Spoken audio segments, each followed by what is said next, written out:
in 2 Corinthians chapter 8, it says, "Moreover, brethren, we making known to you the grace of God bestowed on the church of Macedonia, that in a great trial of affliction, the abundance of their joy and their deep poverty abounded in the riches of all liberality. For I bear witness that according to their ability, yes, beyond their ability, they were freely willing."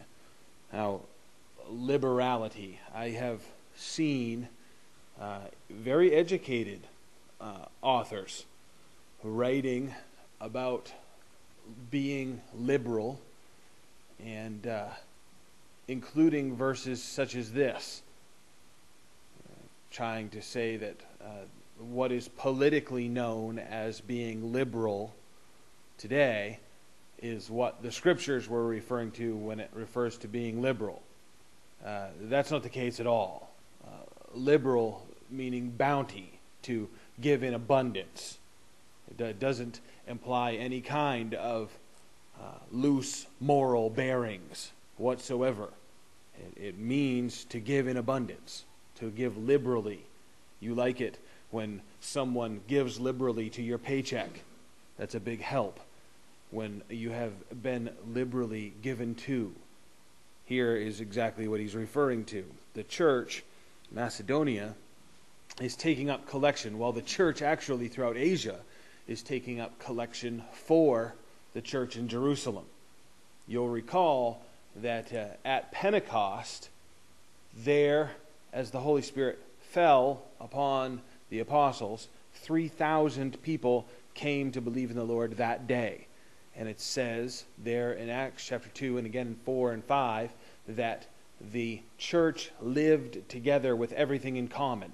They sold their possessions and they gave to the poor, so that those who had great wealth were of an equal status to those who had little or none.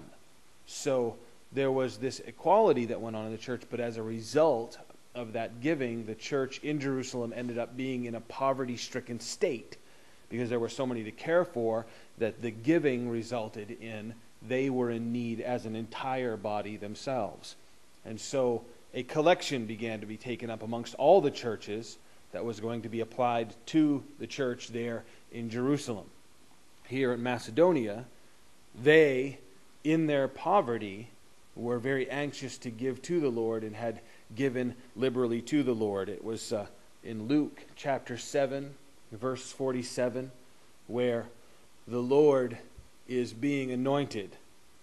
A woman comes in and breaks the alabaster box, and she's anointing him there. And there are those that are protesting, saying that you can't do this. This should have been sold and the money given to the poor. And he there, talking of this woman, says that the one who is forgiven much loves much. The one who's forgiven little has little to forgive. The implication is that when you have been forgiven a great deal, you have that desire to be forgiving. This church was in a poverty-stricken state, and when they hear of someone who's in need, they're anxious to give. What we find across the board is that all the studies have been done about giving. People who are incredibly wealthy, who have come from wealth, give very little. Not just in percentage, but in amounts. Period. They are prone towards keeping it. The individuals who are incredibly wealthy, who have come from poverty, are prone to giving almost all of it away. Having come from that type of a state, they understand what it's like. They identify with the difficult strains of poverty, and they want to give and care for those. And that's what we see Paul describing here, is there is a church that has a heart to give because they themselves are poverty-stricken, so they're collecting and giving. We gave the example of the woman who came and offered her 2 minas, which is basically less than a penny. And the Lord points out to everyone, look at that! And the reason he points it out is because she gave 100% of everything that she had. The rich and wealthy had been coming previously with their big show, And as we described, they change all of their money into the smallest possible coin they can. And they would come and sound the trumpets so that everybody would look.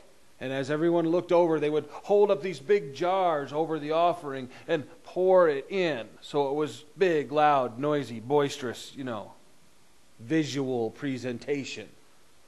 Imagine if you gave $10 here and you brought it all in pennies.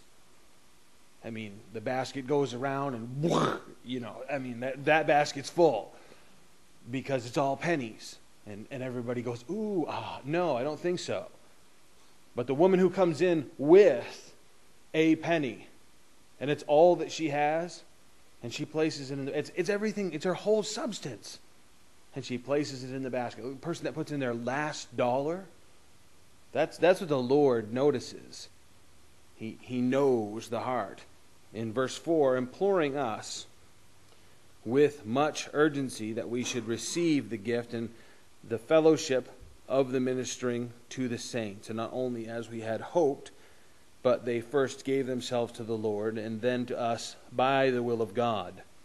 So we urge Titus, that as he had begun, so he would also complete this grace in you as well. But as you abounded in everything, in faith and speech and knowledge, in all diligence, and in your love for us, see that you abound in this grace also, the grace of giving. The giving that Paul is speaking of, he first says, I want you to give yourself over to the Lord. They gave themselves over to the Lord. They're giving a gift, but they gave themselves over to the Lord, and then they gave themselves over to us. And then they gave over their sustenance to us. So often within the church, what people think of as giving and tithing is what they have seen in the gross display of greed in televangelism. You see the men who come on and beg for money for their ministry. We've seen the results of that as the news has done their exposés on these ministries whose annual income exceeds $13 million. One ministry's income, $13 million. And that minister is not even reading the prayer requests that he's requested people to come in. He's saying, send in your gift and send in your prayer request and I'll pray for you. And then when the prayer requests arrive, they just put a little display out of them in a stack, and he places his hands upon them and prays over the entirety of them rather than taking them out and reading them. Well, I mean, if you've got 13 million that's coming in, probably there's a lot of prayer requests coming in. Unfortunately, what they found when they did their investigation is that all of the letters had been opened with a letter opener that just cut the end off, blow it open, pull the check out, and then all of the prayer requests had gone in the trash. So there were dumpsters filled with prayer requests that the checks had been removed from. Just cut the end off, pull the gift out. Through a very well-known minister riding around in his Rolls Royce, Rolex on. You have to watch and be careful. Peter said in 2 Peter chapter 2, verse 3, that the false teachers will make merchandise of you. Merchandise of you. Here's a test. You want to know if they're a false teacher, you want to know if they're making merchandise of you, I dare you to send them a $10 gift. You get $10 you were going to waste this week on coffee? Drink instant. Send them $10. And watch and see if you don't suddenly start getting letters from a dozen ministries. Because they sell their mailing lists. You want to see how fast and how big it is? You probably don't have the money to, but send them $100. You will see that they'll kick your door down to come to you. You see, they have lists that range from $10 gifts up to $10,000 gifts. And if you're in the $10 gift category, They'll sell a ministry. We could contact them and buy their $10 mailing list for a couple $100. They'll sell us their list of names of people who have sent them $10. You want the $50 list? You're talking about thousands of dollars. You send them $1,000 or $2,000, they'll send you the $50 category. If you got like 10 grand, they'll send you the $100 list. The $1,000 list, the $10,000 list, the price goes up. You've become merchandise. The false teachers are merchandising the givers. Is that sick or what? We don't have lists. We don't use lists. We don't tap into lists. Strange that is the mindset of the ministry. That's marketing. That's corporate America. That's very, very corrupt. Paul is saying they've given themselves over to the Lord. Giving is not about money, you guys. While we're talking about money, and this is going to focus around this a little bit in this, he's talking about giving. Jesus Christ. They came to him and said, we have here a problem we want you to solve. We are told that we have to give taxes to Caesar. So tell us, is it lawful to pay the taxes or not pay the taxes? Jesus Christ, seeing right through that, said, well, let me see the coin. He takes the coin and says, okay, whose inscription is on this coin? And they say, Caesar. He said, well, give to Caesar the things that are Caesar's. Give to God the things that are God's. What things belong to Caesar? What things belong to the government? All of your money belongs to the government, man. You don't have private money, right? I don't have like Will Cass dollars. No one would use them. There's nothing to back it up. You're going to come to my house and take my mower or something? There's nothing there to back it. There isn't anything to back the federal dollar either, but that's another story. The money belongs to Caesar. It belongs to the government. What belongs to the Lord? That's my question. Forget the discussion of where the money comes from. What belongs to the Lord? Everything. Everything. The reason you're alive, the reason you have breath is because of the Lord. He gave you life. Okay? Now, you were headed to hell. So your life was worthless. He saved you. You were dead. You were dead. He resuscitated you and gave you life. Now what belongs to him? Everything. Your every waking moment now belongs to him. Now, I've heard preachers who talk about, you keeping back a portion to yourself and you're stealing from God and all of these Old Testament things. I agree with all of that stuff. Realistically, you guys, every portion I keep back for myself belongs to the Lord. The giving is about giving themselves. This is what Paul just said about the church of Macedonia. They've already given themselves over to the Lord. Do you remember at the end of 1 Corinthians when he mentions those brothers there that have addicted themselves to the ministry? That's literally the term that he uses. They've become addicted to the ministry. Oh, I pray that you would. Become addicted. That the moment you wake up, the thought is, how can we serve? What can we give? It costs so much money to send an American into the mission field, it's crazy. Last figure I heard was per one American, generally speaking, you're talking about $70,000 to send an American for 1 year into the mission field. Some of them are as low as $35,000. Generally speaking, you're talking about the same continent. They might go from North America down to South America, $35,000. When you talk about sending them, to Asia or Africa, the numbers just escalate dramatically. A single American. Now, I'm not saying that that's worthless or it shouldn't be done, but Gospel for Asia, it has native missionaries, men that are from the culture, who their native tongue is what they're going to go minister in. It's like creating a pastor. You know, you want to start a new church in I don't know where, an island, or, you know, one of these communities here in Maine or New England that doesn't have a pastor, and you send him into that community, and we're going to sponsor him, let's say. They are doing it for right around $30 a month. That's everything he needs. Some of these guys are married and have a child. Oh boy, the numbers escalate then. You had a wife and child. They go right up to like $35 a month. $35 a month. Think about it. And that's their entire living. These men are going to be dedicated to the service of the Lord 24 hours a day. That's going to be their supplies, their tracts, their Bibles, their transportation, their food, their housing, their lodging, their medical care. And they get $30 a month, and they're blown away by that wealth. They're blown away by it. You guys, we are in the wealthiest portion of the church. And there is much of the church out there that is poverty-stricken. Poverty-stricken.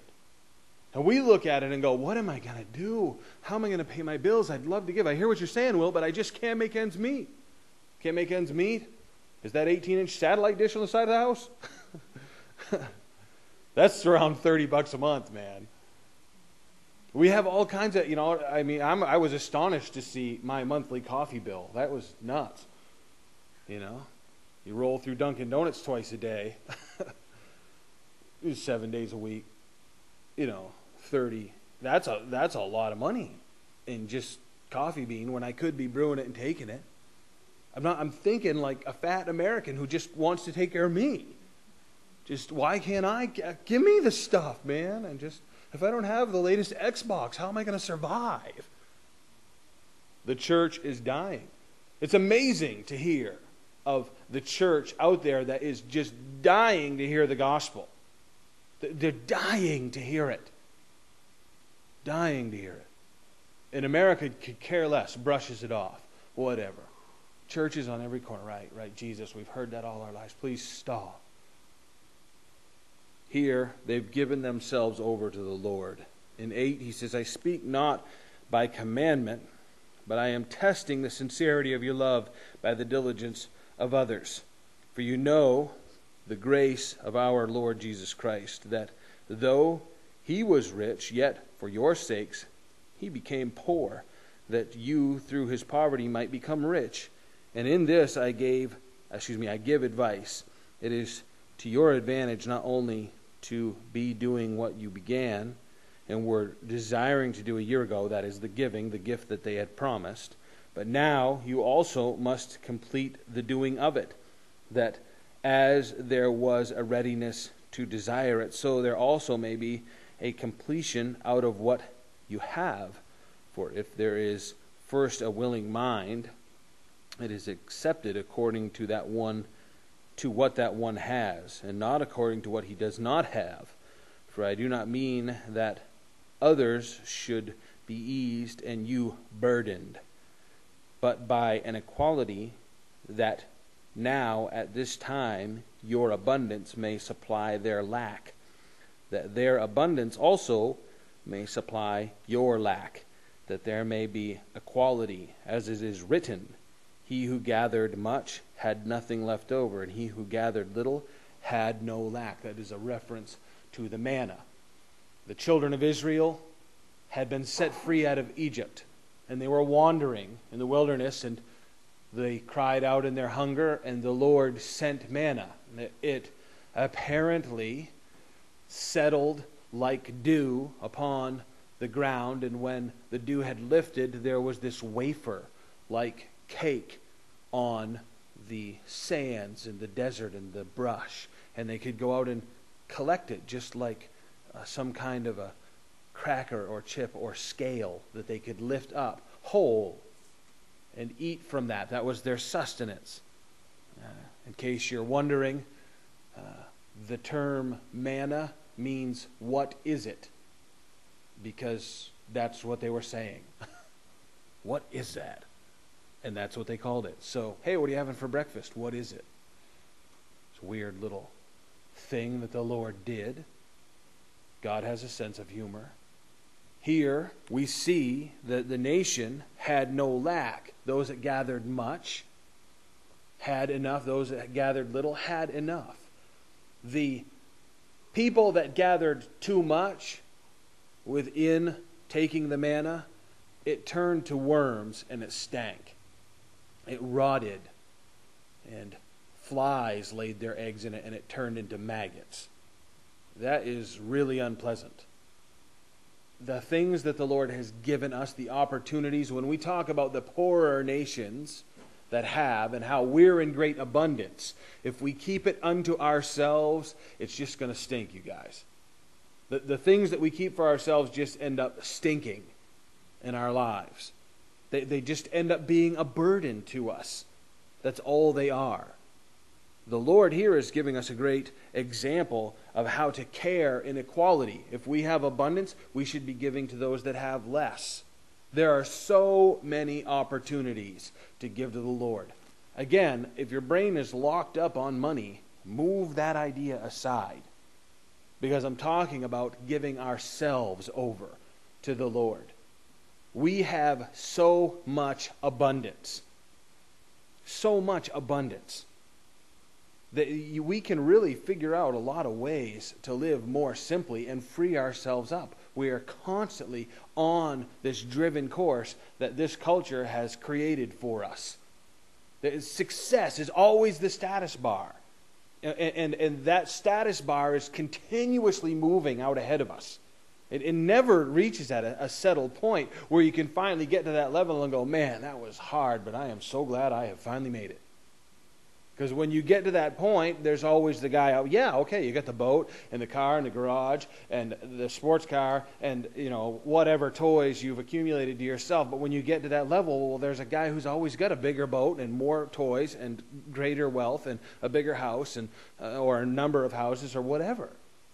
That thing never ends, it's the carrot that's just continuously out in front of us.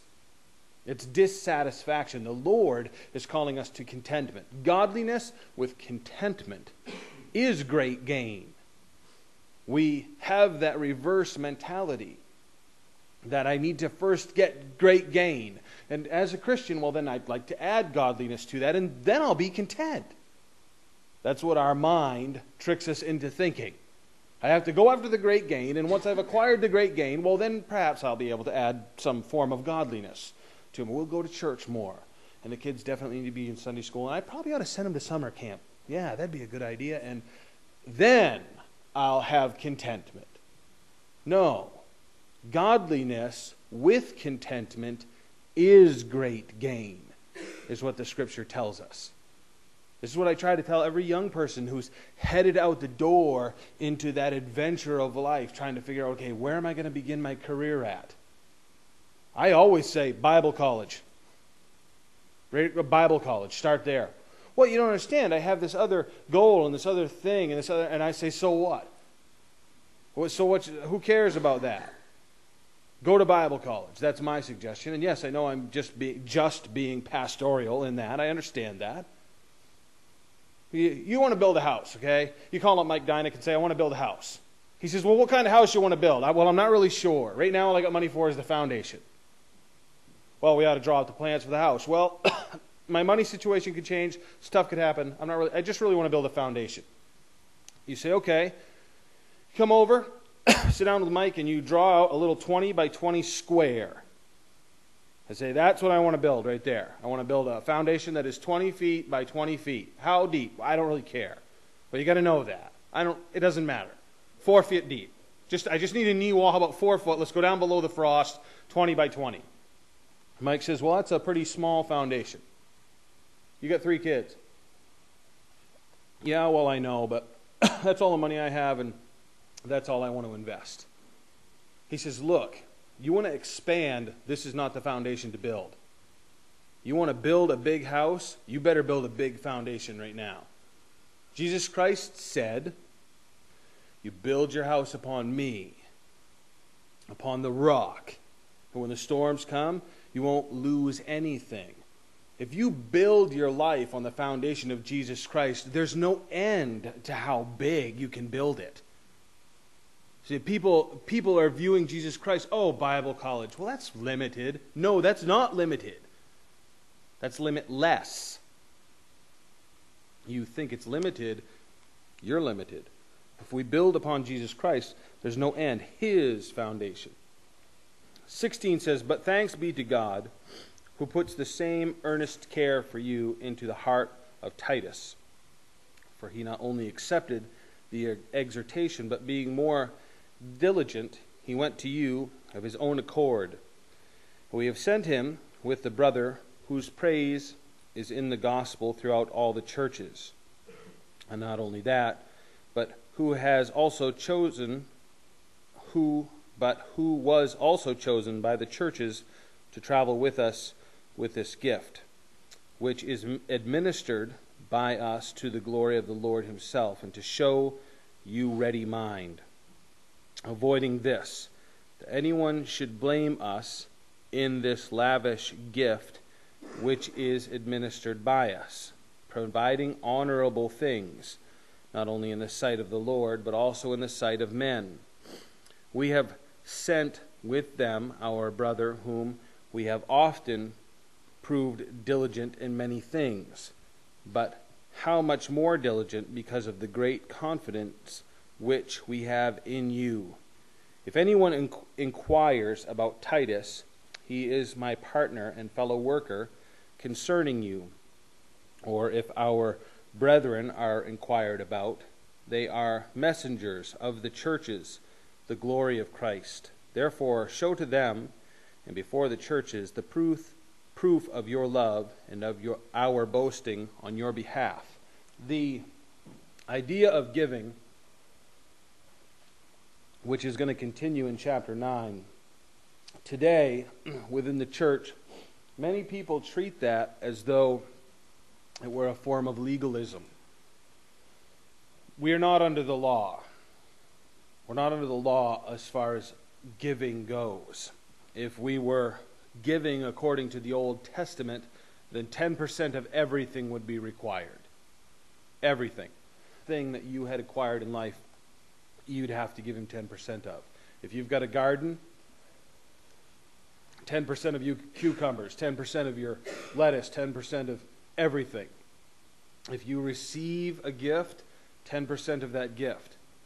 Every 3 years, 20% of your income would be required to be given to the poor and to the priests for the maintenance of the poor and the priests. Every 7th year, you'd have to quit your job. No work. They were not allowed to till the ground. That was their livelihood. Don't touch the ground. Every 7th year, they would have to quit and take a whole year off. Every 50th year, all debt was canceled. All debt. Didn't matter what kind of agreement you had. It didn't matter whether that agreement had been fulfilled or not. At the year of Jubilee, everybody got to claim Chapter 11. Done. No more debt. Go for the 30-year mortgage, man. Exactly. The giving of the Lord in the New Testament is often treated like some kind of investment plan. The pastors will take you back to Malachi and show that if you give to the Lord, He'll open the windows of heaven. You won't be able to contain it. And so the heart of the American goes, hey, that's a great investment plan. I'll give to the Lord, and He'll give back to me so abundantly that I won't be able to contain it. Two things happen in that. You get robbed of your gift either way.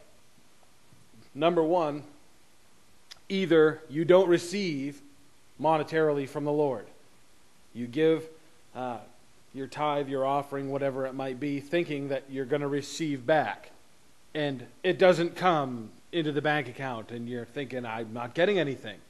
Or perhaps you do. Maybe you do pour out unto the Lord that way, and He does bless you. And now you've got great abundance, so you give more, and then He gives more, and you give more, and back and forth you go, and it's all about what you can receive. If you're doing it for what you can receive, then you've already received what you're going to receive. There's no reward in it.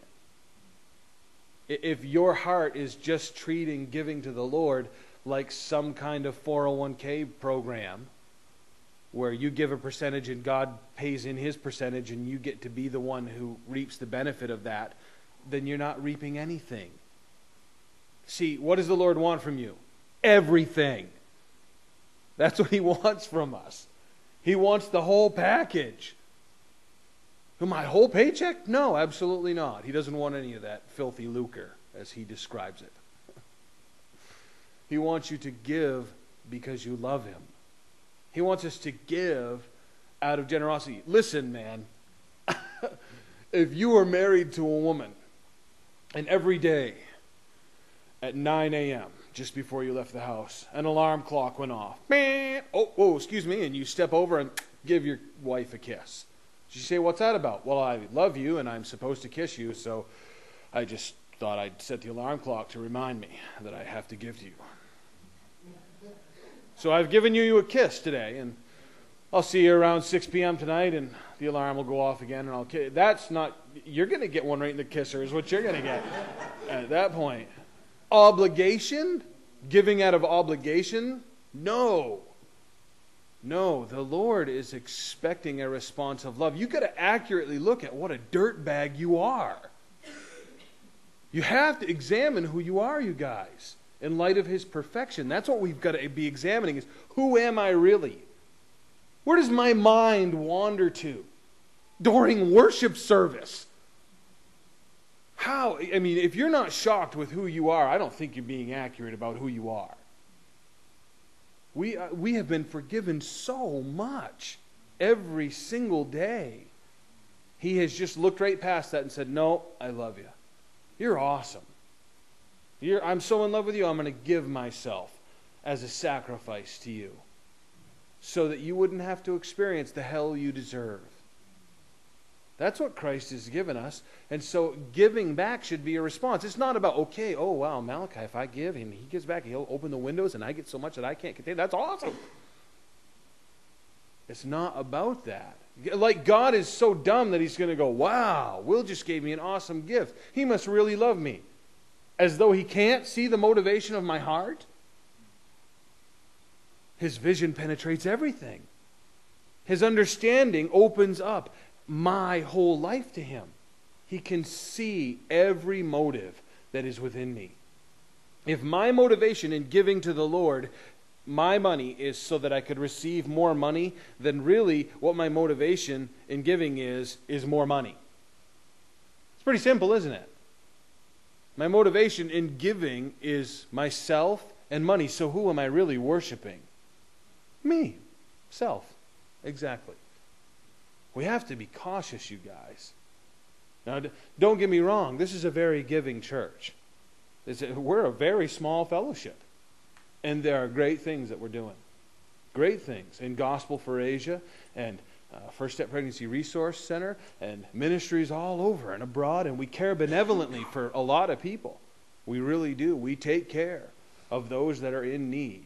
This fellowship is doing a lot. And we're on the radio preaching the gospel, sharing where we can. The Lord is blessing. So don't take it as like me having looked at the books and decided that you needed this sermon. The first thing about that is I don't ever look at the books. I have no idea who gives here. I have no idea who gives what. I just don't know. I get a total and I know where things are going, but I don't know the names on anybody's giving at all. There are other men that handle that. And they handle it in a way that is very accountable, counting it together. As soon as the offering is taken, it's counted together. This is what he's saying about making sure that the gift was given properly, not in a way that anyone could besmirch what it was he was doing. They were very accountable. We are very accountable. If anything's missing, gone, lost, or otherwise misplaced, Mike Dynick's in trouble, not me, man. It is Pick on Mike Day. So if you want a foundation or you want to blame somebody, blame Mike. Yeah, you moved back there, so I know. The accountability is very, very important. I'm so carnal, I don't want to know who gives. Because I'd be tempted to, schmooze or something, If I knew how much you were given, I'd probably pay more attention to you, or greet you, or help you into your car, out of your car. I don't know. The tendency of the flesh is weird, isn't it? I don't want anything to do with that, so I just avoid it altogether. Just preach the word. That's really what I want to do. That's what the Lord has put in my life. And if you're hearing anything this morning, hear this. Don't rip yourself off. Don't do that. You are a very generous church, and you give in a very healthy manner. And I just encourage you to just check your heart. Take this passage and stand it up against yourself and see if we're standing in the way that the Lord wants. Because that's the way that we're going to benefit from the Lord and from our giving to the Lord, is if we're doing it in a way that is in fact pleasing to Him. What isn't that awful to hear about somebody that's like invested, and then somehow it's lost, stolen, or destroyed? And you think, oh, wow, that's terrible. You just see somebody that's poured their life. I read a story about a guy who had built a giant fish packing industry, and because it was a family-owned business, they didn't have any insurance, and when the place burned to the ground, it was just all gone. They didn't have anything. They had no way to recover at all. It's very unfortunate when somebody's giving, investing, and hard work and labor is just lost. We don't want to be in that condition. Our enemy is, what are his goals? He wants to steal, kill, and destroy. And if he can do that with our giving, he'll do that there. He'll do it anywhere he can. Steal our giving from us. Kill the heart to give. Kill whatever we've given. Destroy all of our investment in the kingdom.